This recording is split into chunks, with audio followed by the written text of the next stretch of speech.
আমার সাদিক রিলিজ হয়েছে 14 তারিখে, আজকে মাসের 3 তারিখ, এখন পর্যন্ত কাজ পায় নাই।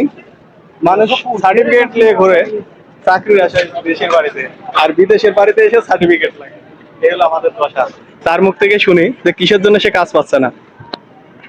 সাদিক, কিসের জন্য কাজ পাচ্ছে না, কি সমস্যাটা কি? এই বর্তমান সমস্যা হচ্ছে প্রত্যেকটা ডিমান্ডে ভাই ভেন্ডর চাইতেছে। কাগজপাতির একটা ব্যাপার আছে, ওই চেম্বার লাগে, আজিল লাগে, গুচি লাগে, ভেন্ডর লাগে, কিন্তু আমার ভেন্ডর পেপার নাই। এটাই আমার সবচেয়ে বড় সমস্যা। তাছাড়া কাজের সমস্যা নাই, কাজ ইনশাল্লাহ কয়েক পদের কাজ জানি, কিন্তু ভেন্ডারের জন্য আমি কাজ যাইতে পারতেছি না। তা আমি তো নতুন আসলাম, আমি কি কাজ কাম পাবো? আমার তো ভ্যান্ডার চেম্বার সবই আছে। ইনশাল্লাহ ভেন্ডার থাকলে নতুন আর পুরেন নাই, একশো লোক কাজে চলে যাইতেছে।